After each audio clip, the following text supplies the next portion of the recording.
हमारा राजस्थान में आज हम पढ़ रहे हैं छठा अध्याय राजस्थान का भौतिक स्वरूप। काफी इंपॉर्टेंट टॉपिक है।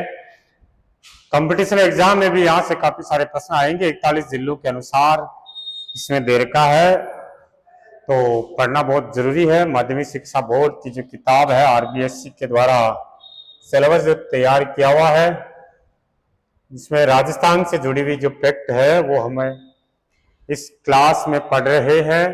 टॉपिक है हमारा राजस्थान का भौतिक स्वरूप। पिछले अध्याय में हमने राजस्थान के राजनीतिक प्रशासनिक स्वरूप अवस्थिति इनका अध्ययन कर लिया था। आप जानते हैं कितने भौतिक प्रदेश है, वो अब इस क्लास में पढ़ेंगे। अरावली पर्वतमाला की सबसे ऊंची चोटी कौन सी, ये भी पढ़ेंगे। राजस्थान की जलवायु कैसी, ये भी पढ़ेंगे। और हमारे राज्य से संबंधित इन सभी प्रश्नों के उत्तर इस अध्याय में हम ढूंढेंगे, समझेंगे। तो आपका काम रहेगा आपको ध्यान से इसको समझना है। राजस्थान का भौतिक स्वरूप अत्यंत जटिल और विविधताओं युक्त है। राज्य के मध्यवर्ती भाग में स्थित अरावली पर्वतमाला, जो राजस्थान के बीचों बीच से होकर गुजर रही है अरावली पर्वतमाला, ये विश्व की प्राचीनतम पर्वतमालाओं में से एक है। विश्व की जितनी भी प्राचीन पर्वतमालाएं हैं उनमें एक नाम हमारा अरावली पर्वतमाला का भी आता है। राज्य का जो पश्चिमी भाग है वो मरुस्थलीय है और जो दक्षिणी पूर्वी भाग है वो पठारी है। अतः भू संरचना के आधार पर राजस्थान को 4 भौतिक भागों में बांटा गया है। तो पहला ही प्रश्न हमारा यही आता है कि भौतिक स्वरूप की दृष्टि से राजस्थान को मुख्यतः कितने भागों में बांटा गया है, तो 4। कौन कौन सा? थार का मरुस्थल, अरावली पर्वतमाला, दक्षिणी पूर्वी पठारी भाग और कौन सा हो जाए, मैदानी भाग, पूर्वी मैदानी भाग। ये राजस्थान है। तो राजस्थान का ये वाला भाग जो है ये हाड़ौती का पठार हो जाएगा और ये मरुस्थल हो गया, थार का मरुस्थल। बीचों बीच अरावली पर्वतमाला है और ये हमारा पूर्वी मैदानी भाग हो गया है। अब एक एक को जानते हैं हम, प्रत्येक प्रश्न को देखिए। पहला देखते हैं हम थार का मरुस्थल। थार का मरुस्थल, वैसे थार के मरुस्थल को पढ़ने में हमें जो है ना 2-4 दिन लगते हैं, 1-1 घंटे की भी क्लास लेते हैं। लेकिन जो चीज इस किताब में दी जा रही है तो उनको इस देख रहे हैं। बाकी मरुस्थल में तो फिर बालू का स्तूप वगैरह, मरुस्थल के भी प्रकार, और काफी लंबा चौड़ा है। तो इसमें जो जो चीजें हैं उसको हम जल्दी से कवर करते हैं। भारत के पश्चिमी सीमा से लेकर के मध्य राजस्थान में अरावली तक, अरावली जो है उसके पश्चिम तक ये थार का मरुस्थल है। ये राजस्थान के पश्चिमी भाग में विशाल थार का मरुस्थल स्थित है। राजस्थान के पश्चिम भाग में है ये। और ये राज्य के 15 जिलों में, कितने जिले बताएंगे भैया? 15 जिलों में ये फैला हुआ है थार का मरुस्थल। ध्यान रखेंगे 15 जिले। और राजस्थान के कुल क्षेत्रफल के कितने भाग में? तो राजस्थान के कुल क्षेत्रफल का 61% भाग में यह फैला हुआ है। और इस 61% क्षेत्रफल में राजस्थान की कुल जनसंख्या का 40% जनसंख्या इस मरुस्थल में निवास करती है। ठीक है, क्षेत्रफल तो 61% और जनसंख्या 40% जनसंख्या इस क्षेत्र में निवास करती है। यह मरुस्थल विश्व के अन्य मरुस्थलों की तुलना में, दूसरे जितने भी विश्व के मरुस्थल देखे, सहारा का, गोबी का, है ना, उनकी तुलना करें तो उन सारे मरुस्थलों से सर्वाधिक जनसंख्या घनत्व है हमारे थार के मरुस्थल का। सबसे ज्यादा पशु घनत्व है। उन मरुस्थलों से तो ज्यादा ही वर्षा होती है। खनिजों में विविधता है। उन मरुस्थलों से ज्यादा वनस्पति है, कृषि होती है, सिंचाई के साधन है और सर्वाधिक जैव विविधता आदि के कारण ये विश्व का सबसे संपन्न मरुस्थल कहलाता है। थार का मरुस्थल विश्व के जितने भी मरुस्थल है उनसे अधिक, उन सभी मरुस्थलों में सबसे संपन्न थार का मरुस्थल है। क्यों है? क्योंकि सभी मरुस्थलों में सबसे ज्यादा जनसंख्या घनत्व है, सबसे ज्यादा पशु घनत्व है, सबसे ज्यादा वर्षा होती है, खनिजों की यहाँ विविधता है, सभी मरुस्थलों से अधिक यहाँ वनस्पति पाई जाती है, सिंचाई के साधन वगैरह, सर्वाधिक जैव विविधता है। बाड़मेर, जैसलमेर एवं बीकानेर में स्थित रेतीले मरुस्थल भाग को भारतीय मरुस्थल ग्रेट इंडियन डेजर्ट कहा जाता है। तो ग्रेट इंडियन डेजर्ट भारतीय महान मरुस्थल का विस्तार कौन कौन से जिले में है? तो बाड़मेर, जैसलमेर और बीकानेर में है। इस क्षेत्र में रेतीली मिट्टी है और रेत के टीले पाए जाते हैं। मिट्टी कैसी है? रेतीली, और सर रेत के टीले होते हैं। उन टीले जो है हवा के साथ अपना स्थान बदलते रहते हैं।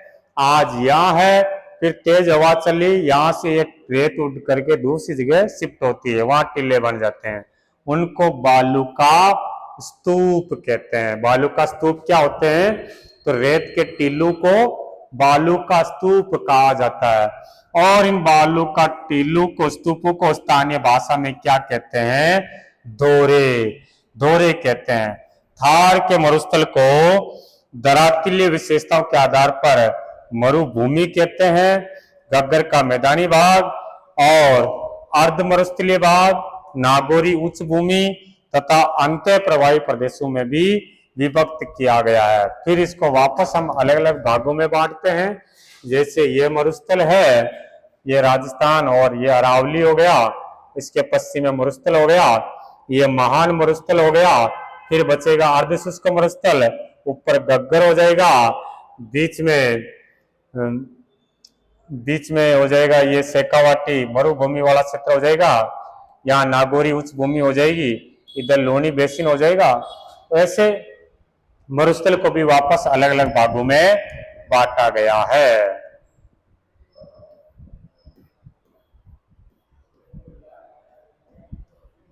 शेखावाटी वाला क्षेत्र है ना, वो अंत्य प्रवाही प्रदेश है। हाँ, पहला भौतिक प्रदेश देखा हमने थार का मरुस्थल। दूसरा जो है हमारा कौन सा हो जाएगा? अरावली पर्वतमाला। राजस्थान के मध्य भाग में दक्षिण पश्चिम से उत्तर पूर्व दिशा में ये राजस्थान है, उसका ये इधर दक्षिण हो गया और इधर पश्चिम हो गया, ऊपर उत्तर है और इधर पूर्व है। तो ये क्षेत्र कौन सा हो गया? ये दक्षिण पश्चिम। तो इस इधर से ये फैली हुई है, ऐसे दक्षिण पश्चिम से उत्तर पूर्व दिशा में राज्य के लगभग 9% भाग पर अरावली पर्वतमाला फैली हुई है।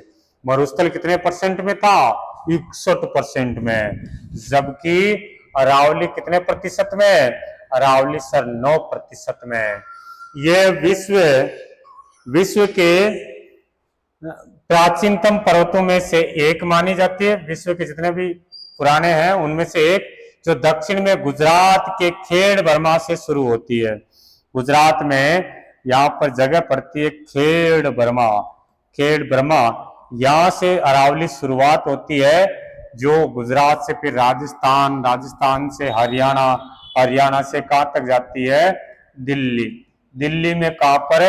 रायसीन की पहाड़ी है। ठीक है, कहाँ तक विस्तार है इसका? तो दिल्ली में रायसीन की पहाड़ी तक इसका विस्तार है। और टोटल लंबाई कितनी है? 692 किलोमीटर टोटल लेंथ है। खेड़ बर्मा से लेकर के रायसीन तक कुल लंबाई कितनी है? 692, जिनमें से अपने राजस्थान में कितनी है? 550 किलोमीटर। यानी पूरी अरावली का लगभग जो 80% विस्तार है वो हमारे राजस्थान में है। 80% विस्तार अरावली का राजस्थान में। इसे हम आडावल कहते हैं। आडावल क्यों कहते हैं? आडा अवला, आडा अवला से क्या बन गया? आडावल बन गया। अरावली पर्वतमाला राजस्थान को दो भागों में विभाजित करती है। एक पूर्वी राजस्थान, ये राजस्थान है, ये बीच में अरावली हो गया। इधर हो जाएगा पूर्वी राजस्थान और इधर हो जाएगा पश्चिमी राजस्थान। पूर्वी राजस्थान और पश्चिमी राजस्थान। अरावली पर्वतमाला राजस्थान का सबसे उच्च भाग है, सबसे ऊंचा जो पार्ट है, भाग है, वो कौन सा है? तो अरावली पर्वतमाला है सर। इस पर्वतमाला से विभिन्न प्रकार के खनिज संसाधन हमारे को प्राप्त होते हैं। कई सारे खनिज यहाँ अरावली से निकलते हैं और अरावली पर्वतमाला मरुस्थल के पूर्व के प्रसार को रोकती है। धीरे धीरे मरुस्थल जो आगे बढ़ता है, हवा से इनसे बढ़ता रहता है, उसको हम कहते हैं रेगिस्तान का मार्च। क्या कहते हैं? रेगिस्तान का मार्च। रेगिस्तान का मार्च किसे कहते हैं? मरुस्थल का धीरे धीरे आगे बढ़ना, विस्तार होना रेगिस्तान का मार्च कहलाता है। तो उसको आगे बढ़ने से कौन रोकता है? अरावली पर्वतमाला रोकता है। इस पर्वतमाला में अधिकांश नदियों का उद्गम स्थल है। राजस्थान की जो अधिकांश नदियां हैं उनका उद्गम स्थल कहां से है? अरावली से। इस क्षेत्र में विभिन्न प्रकार की वनस्पतियां देखने को मिलती है, वन्य जीव भी है, जड़ी बूटियां पाई जाती है। अरावली पर्वतमाला मानसून को रोक करके पूर्वी और दक्षिणी राजस्थान में वर्षा करवाती है।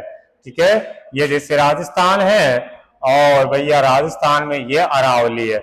मरुस्थल जो आता है अरब सागर वाला, बहुत तेज गति से आता, सबसे पहले आता है, लेकिन अरावली के सारे वो आगे निकल जाता, रोक नहीं पाता है।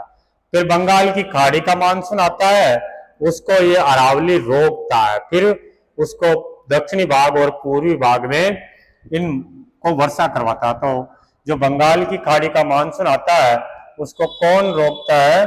अरावली पर्वतमाला रोकती है, जिसी वजह से ही हमारे पूर्वी भाग में और दक्षिणी पूर्वी भाग में बारिश होती है। इन्हीं कारणों से अरावली को राजस्थान की जीवन रेखा कहा जाता है। राजस्थान की लाइफ लाइन, जीवन रेखा किसे कहते हैं? अरावली को कहते हैं। राजस्थान में अरावली पर्वतमाला की सबसे ऊंची चोटी कौन सी है? गुरु शिखर है। सबसे ऊंची चोटी गुरु शिखर है, जो कहाँ है? सिरोही में। सिरोही जिले के माउंट आबू में है। और इसकी ऊंचाई कितनी बताओगे आप? सर 1722 मीटर ऊंची है। पूरी अरावली की भी सबसे ऊंची चोटी है और राजस्थान की भी सबसे ऊंची चोटी है। चलो ये राजस्थान को आप देख लीजिए, दिख रहा आपको? यस सर, ये हमारा राजस्थान है। इधर गग्गर का मैदान है और ये वाली जो पट्टी दिख रही है आपको, कलर में थोड़ा सा इस टाइप से कर देता हूं, बोर्ड टाइप का। ओ माय गॉड, आए नहीं यहाँ पे। ठीक है, चलो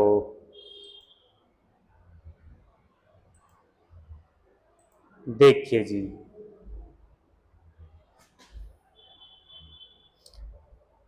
हाँ यहां देखते हैं। तो अब इसमें हम जानते हैं कि सर ये वाला जो पार्ट है, ये और ये तो कौन सा है? ये अरावली वाला। ये नहीं आ रहा, मैं बना रहा हूं, जो नहीं आ रहा। चलो ठीक है, ऐसे समझते हैं हम।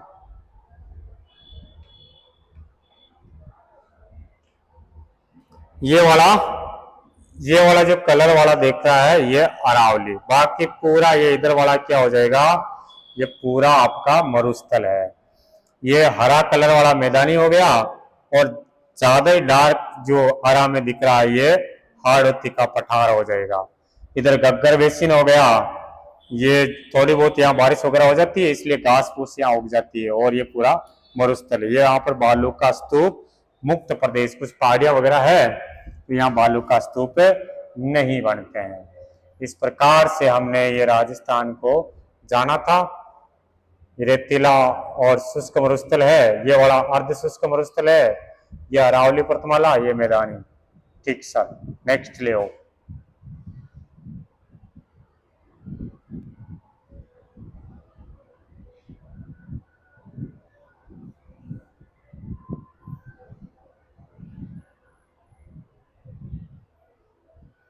अब बात करते हैं पूर्वी मैदान।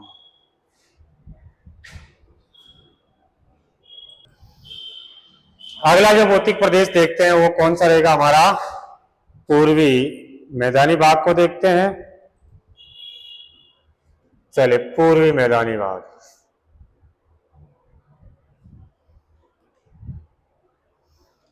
पूर्वी मैदान, राजस्थान का पूर्वी मैदानी भाग चंबल, बनास, बाणगंगा और उसकी सहायक नदियों द्वारा निर्मित है, जो विस्तृत रूप से गंगा के मैदान का ही प्रवाह है।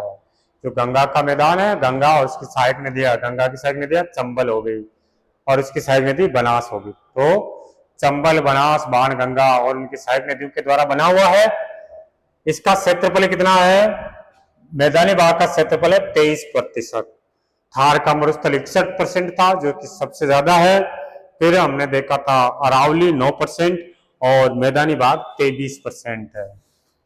चंबल नदी के आसपास कोटा से धौलपुर तक का यह क्षेत्र नाली अपर्दन के कारण, जो पानी का कटाव के अपर्दन के कारण अत्यधिक उबड़ खाबड़ हो गया है। कहां से? कोटा से लेकर के धौलपुर, जहां चंबल नदी बहती है, पानी की कटाव से यह क्षेत्र ज्यादा उबड़ खाबड़ हो गया है। इस उबड़ खाबड़ जमीन को चंबल के बीहड़ कहते हैं, चंबल के बीहड़ या डांग क्षेत्र कहते हैं, या इसी को उत्खात स्थलाकृति, उत्खात भूमि, बॉडलैंड टोपोग्राफी के नाम से जाना जाता है। राजस्थान का सबसे उपजाऊ भाग जो है, सर्वाधिक उपजाऊ कौन सा प्रदेश है? मैदानी भाग है। और सर्वाधिक जनसंख्या घनत्व वाला भी यही है। यहाँ लगभग 40% जनसंख्या निवास करती है। थार के मरुस्थल में भी 40% थी, लेकिन क्षेत्रफल 61% था। यहाँ क्षेत्रफल 23% है और जनसंख्या लगभग 40% निवास करती है। राजस्थान के दक्षिणी भाग में बांसवाड़ा और प्रतापगढ़ जिले में माही और माही की जो सहायक नदियां हैं, उसके द्वारा निर्मित कुछ मैदानी भाग है, जिसको माही के मैदान के रूप में कहते हैं। माही मैदान, डूंगरपुर और बांसवाड़ा 56 गांवों के समूह और 56 नदी नालों से निर्मित मैदान के कारण इस क्षेत्र का नाम क्या पड़ गया? 56 का मैदान। 56 का मैदान हो जाएगा कौन कौन सा? बांसवाड़ा और प्रतापगढ़, इनके मध्य का क्षेत्र 56 का मैदान कहलाता है। तो ये हुआ था मैदानी भाग। अब अगला भाग देखते हैं। अगला भौतिक प्रदेश कौन सा हमारा? दक्षिण पूर्वी पठार। दक्षिणी पूर्वी पठार देखे, चौथा है ये। राजस्थान के दक्षिणी पूर्वी भाग को प्राचीन काल में हाड़ा वंशी शासकों का क्षेत्र होने के कारण इस क्षेत्र का क्या नाम पड़ गया? हाड़ौती का पठार। दक्षिण पूर्वी पठार को हाड़ौती का पठार कहते हैं।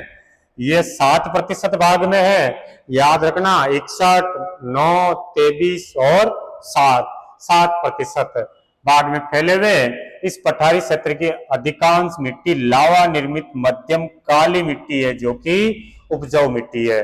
तो काली मिट्टी कौन से क्षेत्र में पाई जाती है? तो काली मिट्टी सर पाई जाती है हमारे हाड़ौती के क्षेत्र में। हाड़ौती क्षेत्र में है। मैदानी क्षेत्र में कौन सी थी? मैदानी क्षेत्र में जलोढ़ मिट्टी, बलुई मिट्टी है ना, सॉरी दोमट मिट्टी। बलुई मिट्टी तो मरुस्थल में, जलोढ़ या दोमट बोलेंगे, जो उपजाऊ रहती है। ये काली मिट्टी भी उपजाऊ रहती है। राजस्थान के अन्य पठारों में प्रमुख है सिरोही में स्थित ऊडिया का पठार। ये राजस्थान का सबसे ऊंचा पठार है। राजस्थान का सबसे ऊंचा पठार कौन सा है? ऊडिया पठार है। और सिरोही में आबू का पठार है, ये दूसरा सबसे ऊंचा पठार है।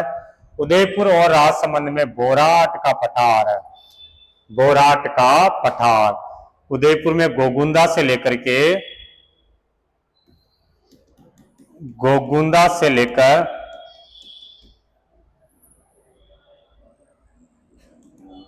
कुंभलगढ़, गोगुंदा से कुंभलगढ़ के बीच का क्षेत्र क्या कहलाता है?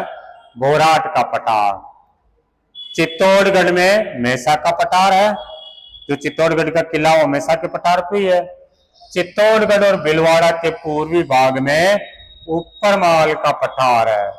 चित्तौड़ का जो बेंसरोडगढ़ है, चित्तौड़ के बेंसरोडगढ़ से लेकर के बेंसरोडगढ़ से भीलवाड़ा का बिजोलिया, इसके बीच का जो क्षेत्र है वो क्या कहलाता है? ऊपरमाल का पठार कहलाता है। उदयपुर और प्रतापगढ़ में लसाड़िया का पठार है। ये हमने राजस्थान के भौतिक प्रदेश देखे थे। अब हम बात करते हैं जलवायु और ऋतु चक्र। राजस्थान में जलवायु और ऋतु चक्र देख लेते हैं। राजस्थान की जलवायु पर मानसून का स्पष्ट प्रभाव है। पूरा पूरा हमारे जलवायु पर किसका इफेक्ट है? मानसून का। प्रदेश की अक्षांशीय स्थिति, जो हमारा राजस्थान का अक्षांशीय विस्तार है, हम शुरू में पढ़ा था 23 डिग्री 3 मिनट से 30 डिग्री 12 मिनट उत्तरी अक्षांश है, भूमध्य रेखा से दूर है हम। और भारतीय उपमहाद्वीप में उत्तर पश्चिम की स्थिति है, समुद्र से दूरी है, हमारे नजदीक कोई समुद्र नहीं है। अरावली पर्वतमाला की स्थिति, अरावली पर्वतमाला राजस्थान के बीचों बीच है। और प्रदेश के विस्तार के कारण राजस्थान देश का एकमात्र ऐसा राज्य है जहां 5 प्रकार की जलवायु परिस्थितियां उपलब्ध है। जलवायु की दृष्टि से राजस्थान को कितने भागों में बांटा गया है? 5। तो ये सारे अलग अलग प्रकार पाए जाने के कारण क्या क्या है? तो अक्षांशीय विस्तार हो गया, भारतीय उपमहाद्वीप में इनकी उत्तर पश्चिमी स्थिति हो गई, समुद्र से दूरी हो गया, ये जलवायु को निर्धारित करने वाले कारक है। यहाँ राज्य के पश्चिम में लगभग 61% भाग शुष्क और अर्धशुष्क जलवायु है। जो मरुस्थली वाला भाग है, थार का मरुस्थल, उसमें शुष्क और अर्धशुष्क मरुस्थल वाली जलवायु है। तो वही अरावली के पूर्व में बात करें तो अरावली के पूर्व में देखे तो जयपुर और उत्तर पूर्वी जो जिले हैं उनमें उपाद्र जलवायु है। कौन सी जलवायु है? उपाद्र जलवायु देखने को मिलती है।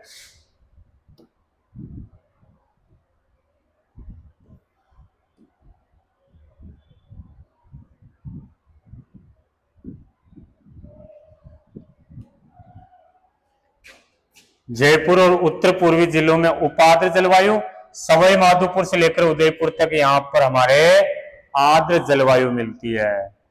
जबकि बांसवाड़ा और दक्षिणी पूर्वी जो हाड़ौती के जिले हो गए वहां अति आर्द्र जलवायु है। यहाँ औसत वार्षिक वर्षा 100 सेंटीमीटर है।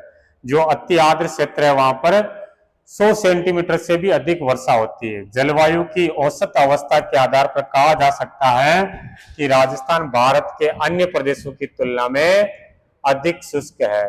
तो जो 100% बारिश होती है वो तो बस थोड़े से क्षेत्र में होती है, ज्यादातर जो क्षेत्र है हमारा सूखा रहता है। ये देख लो भैया, तुम भी देखो तो ये इधर शुष्क है, ये अर्ध शुष्क है और अर्ध शुष्क हो जाएगा ये पूरे ही। और फिर ये अरावली वाला जो क्षेत्र है वो उपाद्र होगा और पूर्वी जो मैदानी भाग है ये आर्द्र होगा और ये वाली जो लाइनें हैं ये अति आर्द्र वाला है। ये 4-5 इस प्रकार से हमारे जलवायु में बांटा गया है। ये औसत वर्षा रेखाएं हैं। यहाँ 10 सेंटीमीटर बारिश होती है इस एरिया में, इस एरिया में 10 सेंटीमीटर, इस एरिया में कितनी 20, ये 30, ये 40 सेंटीमीटर वर्षा रेखा, ये 50 सेंटीमीटर, इधर कितनी हो रही 60, ये 70, इधर 80, 90, 100।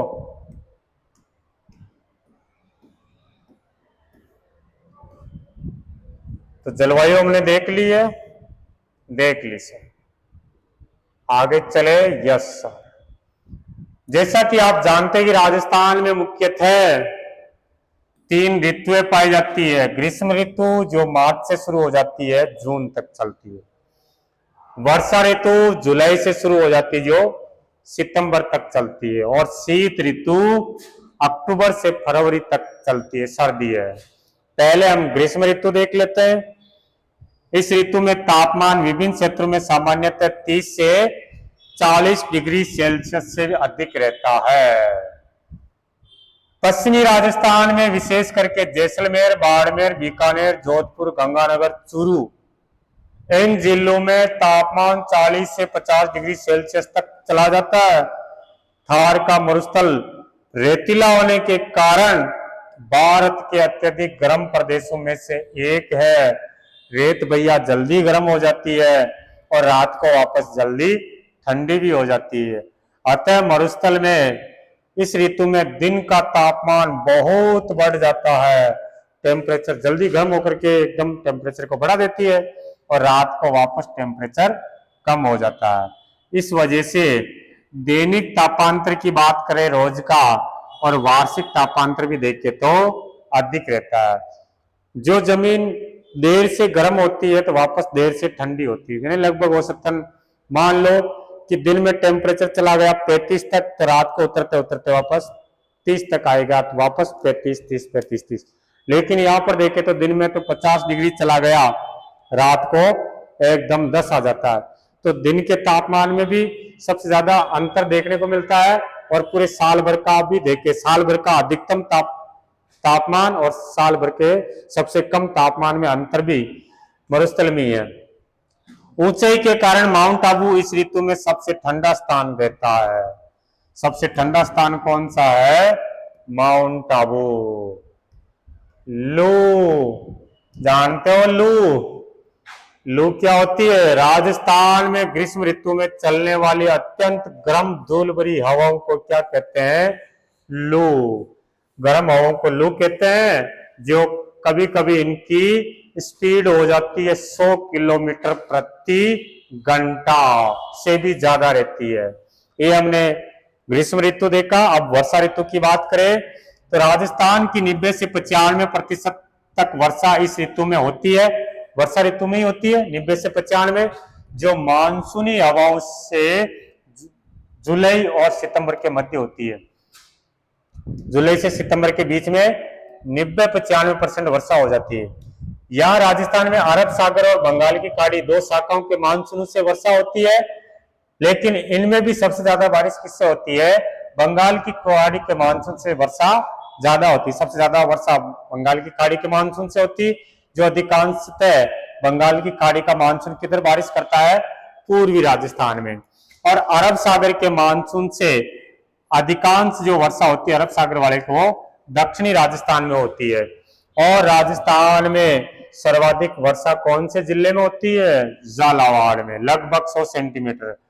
इस वजह से झालावाड़ राजस्थान का सबसे आर्द्र जिला है। सबसे आर्द्र जिला कौन सा हो जाएगा? झालावाड़। सबसे कम वर्षा किसमें होती है? जैसलमेर में, लगभग 10 सेंटीमीटर। इसलिए सबसे अधिक वर्षा प्राप्त करने वाला स्थान, सबसे अधिक वर्षा प्राप्त करने वाला स्थान कौन सा है? माउंट आबू। जिला झालावाड़, स्थान कौन सा? माउंट आबू। यहाँ कितनी बारिश होती है? 150 सेंटीमीटर से भी अधिक होती है। राजस्थान के दक्षिण पूर्वी भाग से उत्तर पश्चिम, देखो दक्षिण ये राजस्थान है, दक्षिण पूर्व हो गया इधर, दक्षिण पूर्व से उत्तर पश्चिम की ओर वर्षा लगातार कम होती जाती है। इधर चलेंगे तो बढ़ती जाती है, इधर देखें तो घटती जाती है। अरावली के पूर्व 50 सेंटीमीटर से अधिक होती है। ये अरावली है, अरावली के पूर्व में 50 सेंटीमीटर से अधिक वर्षा, अरावली के पश्चिम में 50 सेंटीमीटर से कम बारिश होती है सर। चलो जी, वर्षा ऋतु भी हो गई। अब बात करते हैं शीत ऋतु। राजस्थान में शीत ऋतु लगभग धीरे धीरे, शीत ऋतु में तापमान धीरे धीरे कम होता जाता है। पश्चिमी राजस्थान में रेत अत्यधिक ठंडी हो जाने के कारण 0 डिग्री सेल्सियस या कुछ स्थानों पर 0 से भी नीचे माइनस में टेम्परेचर चला जाता है। ऊंचाई के कारण ही इस ऋतु में माउंट आबू वापस सबसे अधिक ठंडा वाला स्थान हो जाता है। इस ऋतु में आकाश साफ रहता है, हवाएं मंद गति में चलती है, धीरे धीरे चलती है। उत्तर भारत से आने वाली शीत लहर के प्रभाव में आने से ठंड और बहुत बढ़ जाती भैया। उत्तर राजस्थान से ठंडी हवाएं भी राजस्थान में आती है। कभी कभी क्या होता है कि भारत में शीत ऋतु में होने वाली वर्षा को, जो पश्चिमी विक्षोभ है, पश्चिमी विक्षोभ से शीत ऋतु में जो हवाएं आती है उसके साथ में जो पश्चिम से विक्षोभ आते हैं तो बारिश हो जाती है। इन बारिश को क्या कहते हैं? मावट कहते हैं।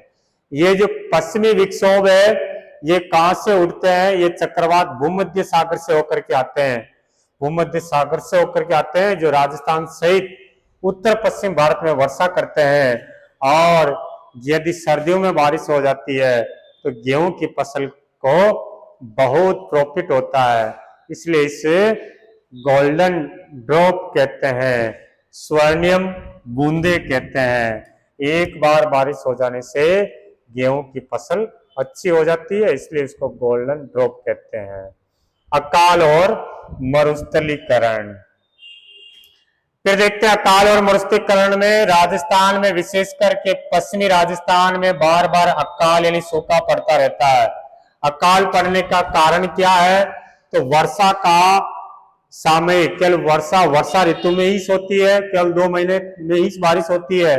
वो होती है 2 महीने में, वो भी अपर्याप्त है, जरूरी नहीं कि जितनी आवश्यकता उतनी है, अनिश्चित है, हो भी जाए नहीं भी हो, अनियमितता होएगी तो कभी ज्यादा होगी, नहीं होगी तो होती नहीं है। इस वजह से इसके कारण पशु पक्षियों के लिए चारा, पानी, मनुष्यों के लिए भी तो अनाज, पेयजल की कमी की स्थिति राजस्थान में हो जाती है, जिसको हम क्या कहते हैं?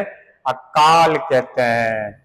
कम वर्षा यहाँ की जलवायु का प्राकृतिक स्वभाव है कि कम वर्षा यहाँ होती है, लेकिन मानवीय स्वार्थों ने जिस तरह विवेकहीन ढंग से वनों की कटाई की है, हमारे राजस्थान में कम बारिश हो रही है, क्या करे? कि ऐसा मरुस्थल है, हमारे जरूरी भी है मरुस्थल, इस वजह से हम काफी सारी चीजें मरुस्थल से हम प्राप्त कर रहे हैं। तो यहाँ बारिश कम होना ये हमारा प्राकृतिक स्वभाव है, नेचुरल है, लेकिन मनुष्य ने क्या किया? अपने खुद के स्वार्थ के लिए वनों की कटाई की, भूमिगत जल का अति दोहन किया, पारंपरिक जो जल संसाधन प्रबंधन की उपेक्षा की, किस प्रकार से जल को अपन स्टोर कर सकते हैं, इसके प्रतिकूल प्रभाव, इसके विपरीत प्रभाव हमारे को देखने पड़े, आर्थिक और सामाजिक जीवन पर पड़ रहा है। भौतिक दशाओं, मानवीय कार्यों द्वारा जब उपजाऊ भूमि बंजर और रेतीली मिट्टी में परिवर्तित हो जाती है, जो उपजाऊ भूमि है जिसपे हमने अत्यधिक दोहन किया, ऐसी ऐसी चीजें मिलाई है, जो उपजाऊ भूमि भी अभी क्या हो गई? बंजर हो गई, रेतीली मिट्टी हो गई, इसमें बदल गई है। तो उस क्रिया को हम क्या कहते हैं? मरुस्थलीकरण कहते हैं। और राजस्थान के पश्चिमी भाग में लगातार मरुस्थल का विस्तार हो रहा है, फिर भी वृक्षारोपण द्वारा इसे कम करने के प्रयास किए जा रहे हैं। धीरे धीरे मरुस्थल को रोकने का हम प्रयास कर रहे हैं। चलो अर्थ देख लेते हैं। बंजर भूमि किसे कहते हैं? वह भूमि जो खेती के लिए अनुपयुक्त है, उसे बंजर भूमि कहते हैं। उत्खात भूमि, बीहड़ भूमि किसे कहते हैं? बंजर, उबड़ खाबड़, खड्डों वाली भूमि जो नदी जल के कटाव द्वारा बनती है, जो मुख्यतः किस नदी के द्वारा? चंबल नदी के द्वारा बन रही है, इसी को डांग क्षेत्र भी कहते हैं। मानसूनी हवाएं किसे कहते हैं? वे मौसमी पवने जो वर्ष में 2 बार अपनी दिशाएं बदलती है, उसको मौसमी हवाएं कहते हैं। समवर्षा रेखा मानचित्र पर समान वर्षा वाले स्थानों को मिला, जैसे मिला रहे थे ना 10-10 सेंटीमीटर, 20-20 सेंटीमीटर, ऐसी जो काल्पनिक रेखाएं होती है उसको समवर्षा। अपर्दन किसे कहते हैं? इस प्रक्रिया में जल हो या पवनों में ऐसी शक्तियां होती है जिससे पृथ्वी की जो सतह की जो मिट्टी है, चट्टान है, उसको काट करके एक स्थान से दूसरे स्थान पर ले जाते हैं, उसको अपर्दन कहते हैं सर। ओके सर, प्रश्न देख लेते हैं। कभी कभी सीधा सीधा यहीं से भी कंपटीशन में पूछ लेते हैं।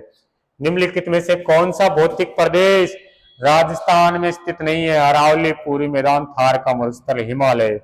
सर हिमालय हमारे राजस्थान में नहीं है। अरावली पर्वतमाला की सबसे ऊंची चोटी कौन सी है? सर गुरु शिखर है। चंबल नदी के आसपास का क्षेत्र है, अपर्दन के कारण अत्यधिक उबड़ खाबड़ हो गया। कौन सा अपर्दन है? तो यहाँ तो चंबल नदी तो उत्खात स्थलाकृति कहते हैं, उत्खात स्थलाकृति, और जल अपर्दन हो रहा था, जल अपर्दन को नाम दे रखा था नाली अपर्दन, है ना, अवनालिका अपर्दन या नाली अपर्दन। चल भाई चल, अवनालिका अपर्दन। उपजाऊ भूमि का बंजर और रेतीली मिट्टी में परिवर्तन क्या कहलाता, उपजाऊ भूमि जो है बंजर और रेतीली मिट्टी में, इसको मरुस्थलीकरण कहलाता है, मरुस्थलीकरण। ओके, इस प्रकार से हमने राजस्थान का भौतिक प्रदेश, इसके अलावा जलवायु और ऋतुएं हमने देखी है।